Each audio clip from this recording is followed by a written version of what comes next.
तभी उन्हें अंदर क्या था इसका ठीक से अंदाजा हुआ। ये एक मुट्ठी भर अंडा था, लेकिन उस पर अनगिनत धब्बे थे और उनसे एक घिनौनी गंध आ रही थी। क्या ये किसी घरेलू पालतू जानवर का अंडा है? अर्जुन ने अनुमान लगाया। शायद। बस बहुत देर हो गई है। राघव अवाक रह गया। ये तो बदकिस्मती थी। इस अंडे को फेंक दो, लेकिन ये केस एक खजाना होना चाहिए। ठीक है, अर्जुन सचमुच इस चीज को छूना नहीं चाहता था, लेकिन चूंकि राघव ने ऐसा कहा था, इसलिए वह गया और अंडा बाहर फेंक दिया। भाड़ में जाओ तुम सुअर। राघव अचानक भाग गया जब उसने अर्जुन को अपने पैरों के नीचे अंडा फेंकते देखा। डिब्बा छोड़ते ही अंडा तुरंत बड़ा हो गया। ये कई मीटर लंबा हो गया और जमीन पर गिरते ही फट गया। मलहरे रंग का एक तरल पदार्थ बम की तरह फूट पड़ा। अर्जुन पर तुरंत इसका छींटा पड़ा। एक उबकाई लाने वाली गंध ने उसे घेर लिया। रोम छिद्रों को बंद करने के बावजूद उसे अभी भी ऐसा लग रहा था जैसे उसे उल्टी आने वाली है। ये अंडा न जाने कब से मौजूद था। ऐसी गंध हर किसी के बस की बात नहीं थी। गनीमत रही कि राघव तेजी से भाग गया, वरना उस पर भी पानी के छींटे पड़ जाते। अर्जुन को यूं ही बेवकूफी से खड़ा देखकर उसने गाली दी, जल्दी करो और नहाना शुरू करो। तभी अर्जुन ने प्रतिक्रिया दी। उसने पानी की एक बाल्टी निकाली और पागलों की तरह रगड़ने लगा। साफ होने के बाद भी वो घिनौनी बदबू कम नहीं हुई। बॉस, आप मुझे चेतावनी नहीं दे सकते थे? अर्जुन ने अपने वस्त्र बदले, लेकिन वो बदबू अभी भी मौजूद थी। क्या तुम सुअर हो? क्या किसी पालतू जानवर का अंडा मुर्गी के अंडे के आकार का होगा? उस डिब्बे पर बड़े बड़े ऋण अंकित है। क्या तुम अंधे हो? अगर अंधे भी हो तो क्या तुम स्थानिक उतार चढ़ाव को महसूस नहीं कर सकते? छी, मैं तुम्हारी वजह से लगभग फंस ही गया था, और तुम अब भी मुझ पर बड़बड़ाना चाहते हो? राघव ने बिना जरा सी भी दया दिखाए कहा। कई दिनों तक ऐसा नहीं हो सकता था कि खुशबू गायब हो जाए। अब तो राघव भी प्रभावित हो गया था। अपने सारे रोम छिद्रों और घ्राण शक्ति को बंद करके संसार में भ्रमण करना वस्तुतः अपनी आध्यात्मिक अनुभूति को आधा कर देने के समान था। कुछ समय तक ऐसा करना स्वीकार्य हो सकता है, लेकिन बहुत लंबे समय तक ऐसा करना मृत्यु को आमंत्रित करने के समान था। हे भगवान, ये वाकई एक खजाना है। मेरे लिए इन रूनों का बहुत बड़ा उपयोग है। अर्जुन ने अचानक केस पर रून देखे और उसकी आंखें चमक उठीं। उसने जरूर किसी और फोर्जिंग मैकेनिज्म के बारे में सोचा होगा। छी, इसे दूर रखो। चलो चले। राघव अर्जुन को ले गया। राघव को इस इलाके में कई गहरे गड्ढे मिले, लेकिन वे छेद बहुत पहले के थे। ऐसा लग रहा था कि इस द्वीप पर पहले भी कई विशेषज्ञों ने खोजबीन की थी, जिससे वह निराश था। शायद यहां कोई खजाना मिलने की ज्यादा संभावना नहीं थी। यहां एक जेड केस है। राघव रुक गया। उसे जेड केस का आभास हुआ। बिना एक पल बर्बाद किए अर्जुन ने खुदाई शुरू कर दी।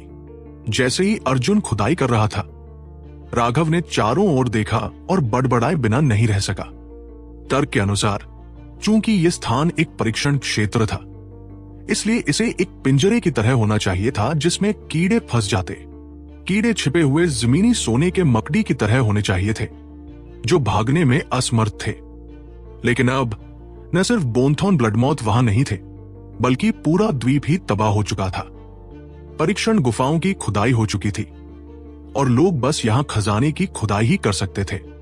क्या उस युद्ध ने इस द्वीप की संरचना को नष्ट कर दिया था? लेकिन राघव को अब भी लग रहा था कि कुछ गड़बड़ है। बॉस, ये लीजिए। अर्जुन ने शरारत से मुस्कुराते हुए जेड केस राघव को सौंप दिया। छी, क्या तुम्हें लगता है कि हम इतने बदकिस्मत होंगे कि हमें एक और बदबूदार अंडा मिलेगा?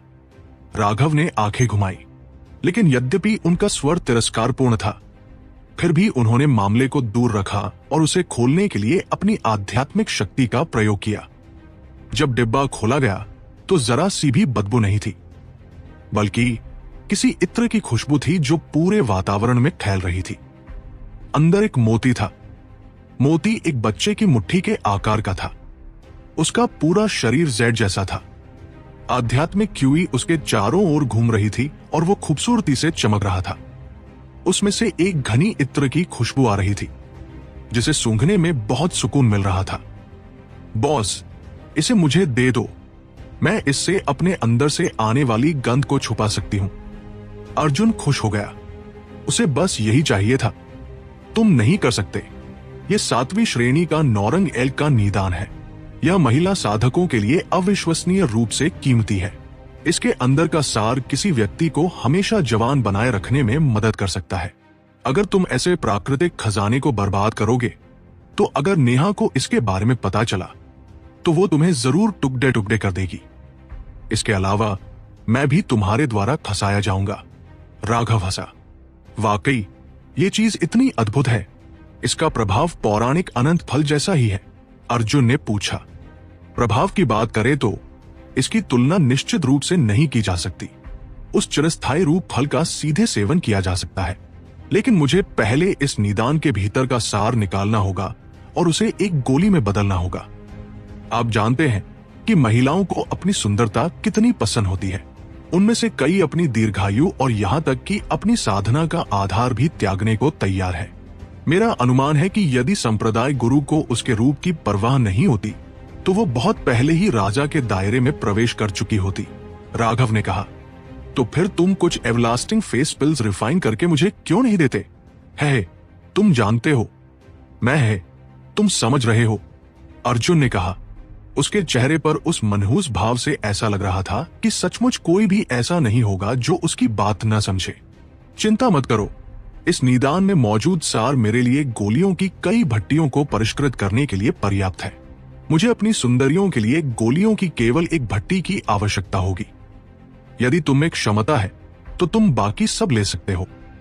मैं देखना चाहता हूं कि तुम कितनी सुंदर लड़कियों को आकर्षित कर सकते हो। राघव हंसा। है, मैं उन्हें लुभाने के लिए उन अनंत रूप गोलियों का उपयोग नहीं करूंगा। महिलाओं को लुभाना करिश्मा और ताकत के माध्यम से किया जाना चाहिए। मैं बस भविष्य की तैयारी कर रहा हूं।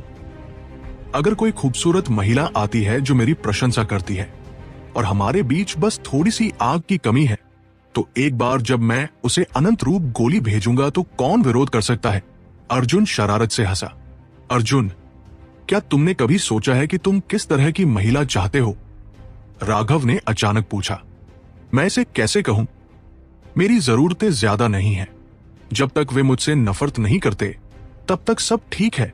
अर्जुन ने कहा। आपकी यह आवश्यकता वास्तव में बहुत अधिक है। राघव ने कहा। भाड़ में जाओ मालिक, तुम बहुत बुरे हो। तुम हमेशा मेरा इस तरह मजाक क्यों उड़ाते हो? यह असहनीय है। अर्जुन को रोने का मन हुआ, लेकिन आंसू नहीं निकले। है, ऐसे मत बनो। तुम्हारा भाई तुम्हारे साथ मजाक कर रहा है। और क्या तुम भी बहुत सुंदर नहीं हो? तुम अपनी जरूरतें इतनी कम क्यों रखते हो? राघव ने दिलासा दिया। मुख्य बात यह है कि मेरी आंखें बहुत छोटी हैं। महिलाओं को छोटी आंखों वाले पुरुष पसंद नहीं आते। अर्जुन ने उदास होकर अपना सिर झुका लिया। ऐसा किसने कहा? छोटी आंखों के अपने फायदे होते हैं। राघव ने समर्थन में कहा। सचमुच? क्या फायदा? छोटी आंखों वाले लोग, चाहे वे कैसे भी मरे, खुली आंखों के साथ नहीं मरेंगे। ठीक है, चलो बातें करना बंद करें और आगे बढ़ते रहें। सच तो यह है कि राघव भी नौरंग वाले एल्क का निदान पाकर बहुत उत्साहित था। उसे हमेशा लगता था कि वह अपनी सुंदरियों का बहुत बड़ा ऋणी है। अब आखिरकार उसे उनमें से प्रत्येक को एक उपहार भेजने का मौका मिला था। वे निश्चित रूप से अपनी जवानी को हमेशा बरकरार रखने की क्षमता पाकर बेहद खुश होंगी। आगे बढ़ते हुए राघव ने अपनी आध्यात्मिक शक्ति को फैलाए रखा, जबकि अर्जुन खुदाई का प्रभारी था। उन्हें जल्दी ही 7 और बक्से मिल गए। उनमें से 3 में ऐसे हथियार थे जो मध्यम श्रेणी के जादुई स्तर तक पहुंच चुके थे, लेकिन वे उत्कृष्ट शिल्प कौशल से बनाए गए थे, जिससे वे उस स्तर के औसत हथियारों से कहीं अधिक शक्तिशाली थे। उन्होंने एक गुप्त ग्रंथ भी प्राप्त किया जिसमें जल तत्व से संबंधित एक जादुई कला थी। इसे सीधे एक स्थानिक वलय में संग्रहित किया गया था, क्योंकि ये उनके लिए अनिवार्य रूप से अनुपयोगी था। उन्होंने एक और बदबूदार अंडा भी खोद निकाला, लेकिन पिछली बार के अपने अनुभव के आधार पर उन्होंने इसे पहले से कहीं बेहतर तरीके से संभाला। वहां 2 गोलियां और भी थी, जो और भी ज्यादा बेकार थी। हालांकि औषधीय गोलियां कीमती थी, लेकिन इतने समय बाद उन गोलियों की औषधीय शक्ति खत्म हो गई थी और वे सिकुड़े हुए कचरे के ढेर से ज्यादा कुछ नहीं थी। जैसे जैसे वे गहराई में गए, राघव ने कई शक्तिशाली लोगों को देखा। कुछ धर्म मार्ग से थे, कुछ भ्रष्ट मार्ग से, और प्राचीन जातियों के कई विशेषज्ञ भी थे। वे समूह में थे, कभी कभी 10 से ज्यादा लोग होते थे। वे कुछ खोजते हुए अजीबोगरीब औजार लिए हुए थे। राघव ने देखा कि ये जरूर खजाना ढूंढने के औजार होंगे। यही वजह थी कि जिन लोगों को उन्होंने पहले मारा था, वे एक जेड बॉक्स के ठीक ऊपर खुदाई कर रहे थे। आखिरकार ऐसे ज्यादा लोग नहीं थे जिनकी आध्यात्मिक शक्ति राघव जितनी शक्तिशाली हो और जो जमीन के नीचे सैकड़ों मीटर तक खोजबीन कर सके। और अगर कोई कर भी पाता तो उसकी आध्यात्मिक शक्ति खत्म होने से पहले वह बस कुछ सांसें ही ले पाता। राघव ने देखा कि ये लोग द्वीप के हर दिशा से आए थे और वे सभी शक्तिशाली व्यक्ति थे। वे सभी समूहों में थे। राघव का 2 लोगों का समूह वास्तव में सबसे कमजोर था। वे सभी समूह दुश्मन के हमलों से सावधान रहते हुए सावधानी पूर्वक खोज कर रहे थे। दोनों समूह एक दूसरे से एक निश्चित दूरी बनाए हुए थे, लेकिन राघव ने देखा कि कुछ लोग उस पर और अर्जुन पर नजर रखने लगे थे। कुछ प्राचीन जाति समूह में कई द्वितीय श्रेणी के दिव्य प्राणी थे। ये जानना जरूरी है कि प्राचीन जातियों में ऐसी रक्तरेखाएं थी जो उन्हें एक ही क्षेत्र में बेजोड़ बनाती थी। राघव ने उन्हें अनदेखा कर दिया और अपनी दिव्य इंद्रियों से खोज जारी रखी। उसे जल्दी ही 2 और बक्से मिल गए। जैसे ही राघव और अर्जुन ने दूसरा ट्रक रोका, लोगों के एक समूह ने उन्हें घेर लिया। तुमने जो भी खजाना प्राप्त किया है उसे हमें सौंप दो और हम तुम्हारी जान बख्श देंगे। ठीक है, चलो बातें करना बंद करें और आगे बढ़ते रहें। सच तो यह है कि राघव भी नौरंग वाले एल्क का निदान पाकर बहुत उत्साहित था। उसे हमेशा लगता था कि वह अपनी सुंदरियों का बहुत बड़ा ऋणी है। अब आखिरकार उसे उनमें से प्रत्येक को एक उपहार भेजने का मौका मिला था। वे निश्चित रूप से अपनी जवानी को हमेशा बरकरार रखने की क्षमता पाकर बेहद खुश होंगी। आगे बढ़ते हुए राघव ने अपनी आध्यात्मिक शक्ति को फैलाए रखा, जबकि अर्जुन खुदाई का प्रभारी था। उन्हें जल्दी ही 7 और बक्से मिल गए। उनमें से 3 में ऐसे हथियार थे जो मध्यम श्रेणी के जादुई स्तर तक पहुंच चुके थे, लेकिन वे उत्कृष्ट शिल्प कौशल से बनाए गए थे, जिससे वे उस स्तर के औसत हथियारों से कहीं अधिक शक्तिशाली थे। उन्होंने एक गुप्त ग्रंथ भी प्राप्त किया जिसमें जल तत्व से संबंधित एक जादुई कला थी। इसे सीधे एक स्थानिक वलय में संग्रहित किया गया था क्योंकि ये उनके लिए अनिवार्य रूप से अनुपयोगी था। उन्होंने एक और बदबूदार अंडा भी खोद निकाला, लेकिन पिछली बार के अपने अनुभव के आधार पर उन्होंने इसे पहले से कहीं बेहतर तरीके से संभाला। वहां 2 गोलियां और भी थी जो और भी ज्यादा बेकार थी। हालांकि औषधीय गोलियां कीमती थी, लेकिन इतने समय बाद उन गोलियों की औषधीय शक्ति खत्म हो गई थी और वे सिकुड़े हुए कचरे के ढेर से ज्यादा कुछ नहीं थी। जैसे जैसे वे गहराई में गए, राघव ने कई शक्तिशाली लोगों को देखा। कुछ धर्म मार्ग से थे, कुछ भ्रष्ट मार्ग से, और प्राचीन जातियों के कई विशेषज्ञ भी थे। वे समूह में थे, कभी कभी 10 से ज्यादा लोग होते थे। वे कुछ खोजते हुए अजीबोगरीब औजार लिए हुए थे। राघव ने देखा कि ये जरूर खजाना ढूंढने के औजार होंगे। यही वजह थी कि जिन लोगों को उन्होंने पहले मारा था, वे एक जेड बॉक्स के ठीक ऊपर खुदाई कर रहे थे। आखिरकार ऐसे ज्यादा लोग नहीं थे जिनकी आध्यात्मिक शक्ति राघव जितनी शक्तिशाली हो और जो जमीन के नीचे सैकड़ों मीटर तक खोजबीन कर सके। और अगर कोई कर भी पाता तो उसकी आध्यात्मिक शक्ति खत्म होने से पहले वह बस कुछ सांसें ही ले पाता। राघव ने देखा कि ये लोग द्वीप के हर दिशा से आए थे और वे सभी शक्तिशाली व्यक्ति थे। वे सभी समूहों में थे। राघव का 2 लोगों का समूह वास्तव में सबसे कमजोर था। वे सभी समूह दुश्मन के हमलों से सावधान रहते हुए सावधानी पूर्वक खोज कर रहे थे। दोनों समूह एक दूसरे से एक निश्चित दूरी बनाए हुए थे, लेकिन राघव ने देखा कि कुछ लोग उस पर और अर्जुन पर नजर रखने लगे थे। कुछ प्राचीन जाति समूहों में कई द्वितीय श्रेणी के दिव्य प्राणी थे। ये जानना जरूरी है कि प्राचीन जातियों में ऐसी रक्तरेखाएं थी जो उन्हें एक ही क्षेत्र में बेजोड़ बनाती थी। राघव ने उन्हें अनदेखा कर दिया और अपनी दिव्य इंद्रियों से खोज जारी रखी। उसे जल्दी ही 2 और बक्से मिल गए। जैसे ही राघव और अर्जुन ने दूसरा ट्रक रोका, लोगों के एक समूह ने उन्हें घेर लिया। तुमने जो भी खजाना प्राप्त किया है उसे हमें सौंप दो और हम तुम्हारी जान बख्श देंगे। बॉस, ये सिर्फ राख का ढेर कैसे हो सकता है? अर्जुन अवाक रह गया जब उसने केस के अंदर देखा। ये कोई औषधीय घटक होना चाहिए जो इतने समय बाद सड़ गया हो। ये बताना भी असंभव है कि मूल औषधीय घटक क्या था। राघव ने आह भरी। कितना निराशाजनक है। अर्जुन ने केस को एक तरफ रख दिया। कम से कम केस एक खजाना तो था। साले, मैं तुमसे बात कर रहा हूं। अपना खजाना सौंप दो, हम तुम्हें नहीं मारेंगे।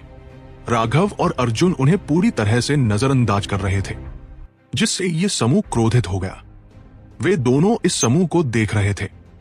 वे बिल्कुल इंसानों जैसे ही दिख रहे थे, लेकिन उनके हाथ चील के पंजों जैसे थे और उनकी उंगलियों के सिरे पर नुकीले हुक लगे थे। दरअसल उनकी सिर्फ 4 उंगलियां थी। वो विचित्र रूप किसी प्राचीन जाति का प्रतीक था। वे 13 लोग थे और उनमें से 3 द्वितीय श्रेणी के दिव्य देवता थे। उनकी आभा अत्यंत शक्तिशाली थी। अपने खजाने सौंप दो और हम तुम्हारी जान बख्श देंगे, राघव ने उदासीनता से कहा। क्या? वे चील पंजे वाले प्राचीन जाति विशेषज्ञ अब और भी क्रोधित हो गए। मरो। दूसरे दर्जे के एक दिव्य प्राणी ने सीधे उन पर अपने पंजे चलाए, जिससे रून प्रकट हुए और कठोर सीटी की आवाज हुई। अर्जुन ने अपनी सुनहरी कृपाण से वार किया। उसे चौंकाते हुए चिंगारियां उड़ी और वह सचमुच एक कदम पीछे हट गया। बेवकूफ, अब तुम्हें समझ आया कि हम कितने ताकतवर हैं। हम अपने नंगे हाथों से जादुई चीजों को फाड़ सकते हैं। अब पछतावे के लिए बहुत देर हो चुकी है। पंजे वाले विशेषज्ञ ने अपना हमला जारी रखते हुए व्यंग्य किया। अर्जुन सचमुच चौंक गया। जैसा कि अपेक्षित था, प्रत्येक प्राचीन जाति की अपनी शक्तिशाली विरासत होती थी। ये पंजे उस प्राचीन जाति के सबसे बड़े हथियार थे। अचानक वज्रावरण से आच्छादित एक हाथ ने प्राचीन जाति विशेषज्ञ के दबंग पंजे को पकड़ लिया। उसकी करुण पुकार के साथ साथ हड्डियां टूटने की ध्वनि भी गूंजी। जादुई वस्तुओं को फाड़ डालोगे? सिर्फ अपने चिकन के पतले पंजों से? राघव ने अपना सिर हिलाया। उन पंजों की ताकत देखकर राघव ने परखना चाहा कि क्या वे वाकई उतने ही ताकतवर हैं जितना वे बता रहे थे। और उसकी परीक्षा का नतीजा ये निकला कि ये पंजे सिर्फ शेखी बढ़ाने के लिए थे। हाँ, वे जादुई वस्तुओं के बराबर थे, लेकिन फिर भी वे असली जादुई वस्तुएं नहीं थी। अर्जुन की कृपाण प्राप्त करने के लिए, अपनी शक्ति बढ़ाने के लिए वे पूरी तरह से रूनों पर निर्भर थे। लेकिन राघव के बिजली की तरह दौड़ते हाथ के दमन के तहत वे वास्तव में चिकन पंजे से अलग नहीं थे। एक साथ हमला करो। अपने दूसरे दर्जे के एक दिव्य योद्धा को घायल देखकर बाकी सभी को एहसास हुआ कि उन्होंने आज लोहे की थाली पर लात मारी है, लेकिन अपने पुराने अभिमान के कारण वे खुद को हारने नहीं देना चाहते थे। लगभग सहज ही वे हमला कर बैठे। अर्जुन अपना पूरा कवच तैयार करने ही वाला था कि राघव ने हाथ हिलाया। हवा में अनगिनत रून संघनित हो गए और अंतरिक्ष में हलचल मच गई। गर्मी की लहरें आसमान में उमड़ पड़ी। उग्र ज्वाला जेल। राघव का आध्यात्मिक युवान फूट पड़ा। उन रूनों ने एक जेल बना दी जिसमें सभी चील पंजे वाले दुश्मन फंस गए। पृथ्वी ज्वाला की ऊर्जा प्रज्वलित हुई और उन्मत्त ज्वाला ऊर्जा ने उन्हें प्रज्वलित कर दिया। 300 मीटर की ज्वाला जेल ने उन्हें कसकर जकड़ लिया था। जेल के भीतर अनगिनत रून नाच रहे थे और जो कुछ भी उन रूनों के स्पर्श से तुरंत प्रज्वलित हो जाता था। पल भर में वे सभी आग की चपेट में आ गए, अपनी जान जोखिम में डालकर भागने की कोशिश कर रहे थे। लेकिन जैसे ही वे जेल की सीमा पर पहुंचे, मानो उनके शरीर की लपटें फिर से भड़क उठीं। उनके शरीर की लपटें एक नए स्तर पर पहुंच गई। एक प्राचीन जाति के सदस्यों को राघव के 2 लोगों के समूह को निशाना बनाते हुए देखकर कई लोगों ने उस ओर देखा। अब वे सभी भयभीत थे। ये ज्वाला कारागार वास्तव में बहुत भयानक था। राघव भी उसकी शक्ति से चकित था। जियाओ जनजाति से प्राप्त ये जादुई कला वास्तव में बहुत शक्तिशाली थी। जादुई कलाएं युद्ध कौशल से भिन्न थी। युद्ध कौशल उपयोगकर्ता के भीतर ऊर्जा को प्रसारित करने और उसे संघनित करके अधिकतम शक्ति मुक्त करने पर निर्भर करते थे। युद्ध कौशल का सिद्धांत एक नदी को रोकने और पानी को जमा करने से पहले अचानक उसे छोड़ देने जैसा था, लेकिन जादुई कलाएं स्वर्ग और पृथ्वी के भीतर की ऊर्जा को सक्रिय करने पर निर्भर करती थी। व्यक्ति की ऊर्जा बस उससे जुड़ने के लिए थी। यह विस्फोटकों को सक्रिय करने वाले डेटोनेटर की तरह था। हालांकि स्वर्ग और पृथ्वी की ऊर्जा को सक्रिय करने के बाद उस विशाल ऊर्जा को आध्यात्मिक युवान द्वारा ठीक से नियंत्रित किया जाना आवश्यक था। आमतौर पर केवल सागर विस्तार विशेषज्ञ ही जादुई कलाओं का उपयोग कर सकते थे, क्योंकि जियांटियन विशेषज्ञों के पास इसे नियंत्रित करने के लिए आध्यात्मिक युवान नहीं था। इसका उपयोग करने से उनके शरीर में विस्फोट हो जाता था। एक कीमियागर होने के नाते राघव की ज्वाला ऊर्जा की समझ और नियंत्रण बहुत अच्छा था। उसने जल्दी ही इस चाल को नियंत्रित करना सीख लिया, लेकिन उसने पहले कभी ऐसा नहीं किया था। अब जब उसने किया तो वो ये देखकर हैरान रह गया कि ये कितना शक्तिशाली था। उग्र ज्वाला कारागार को सक्रिय करने के लिए शरीर के भीतर एक विशेष रून को संघनित करना आवश्यक था। जब रून पूरी तरह से बन जाता था तो हस्त मुद्राएं उसे सक्रिय कर देती थी और आध्यात्मिक शक्ति उसे संसार में छोड़ देती थी।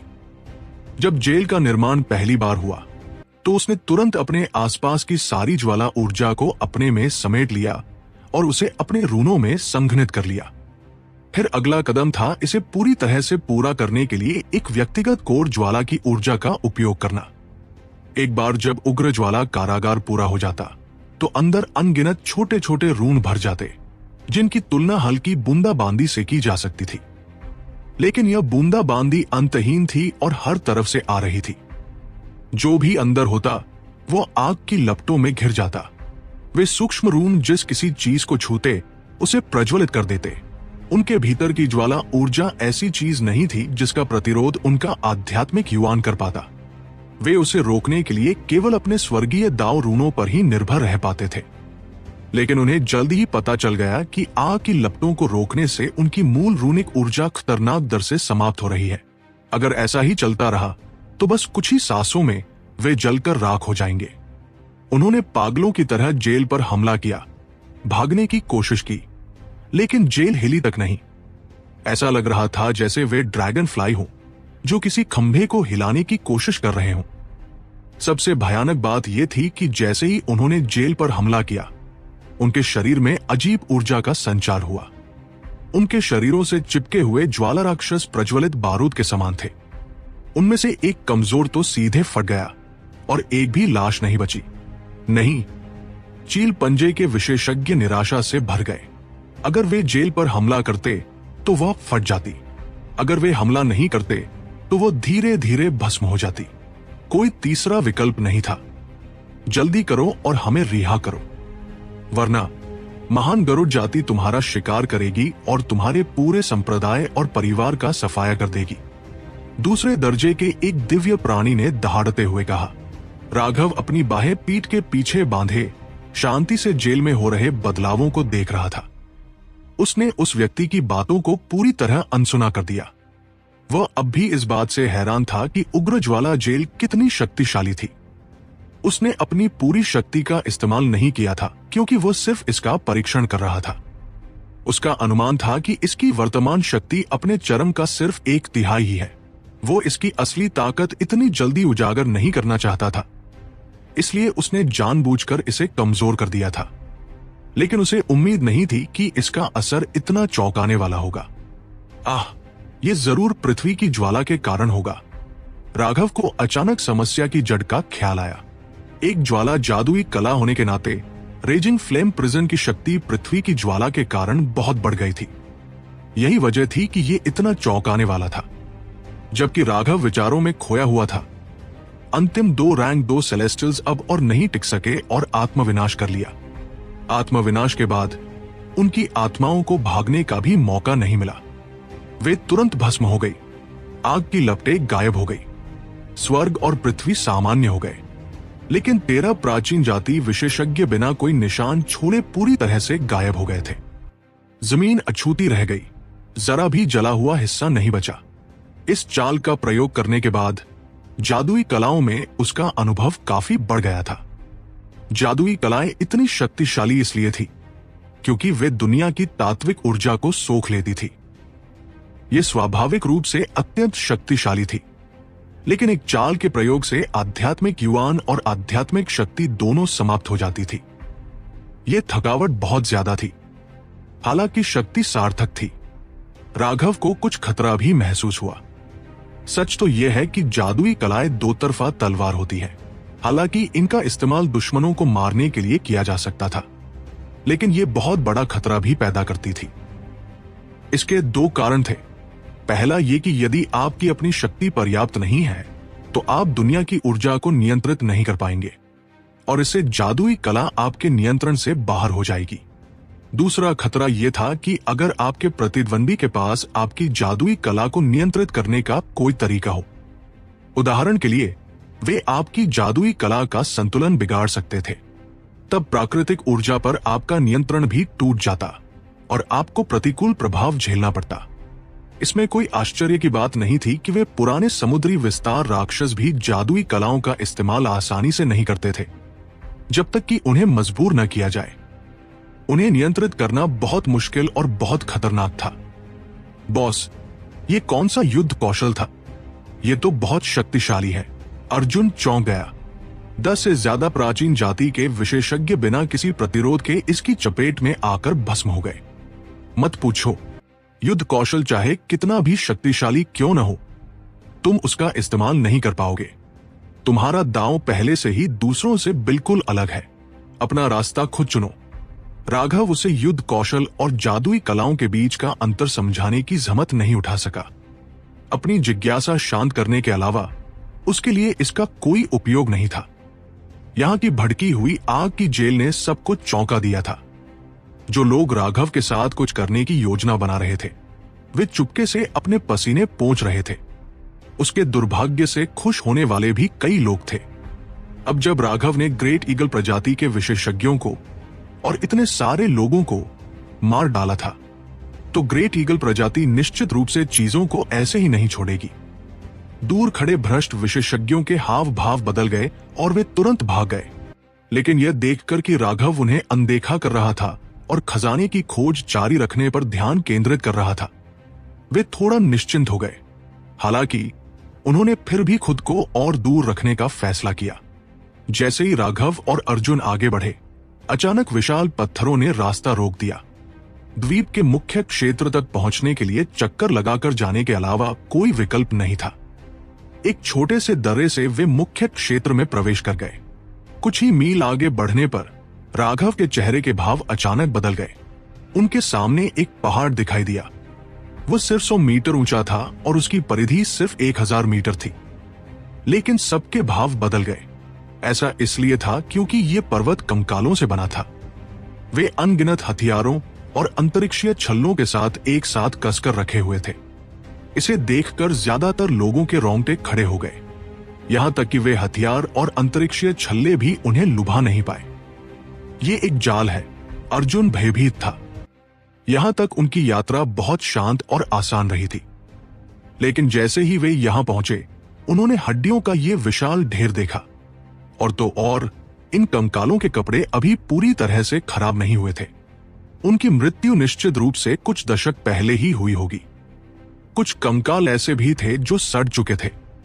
ये जानना जरूरी था कि जो लोग यहां आ सकते थे, वे सभी बाहरी दुनिया के शीर्ष प्रतिभाशाली लोग थे। उनके कंकाल कई सदियों बाद भी इस तरह सड़ते नहीं।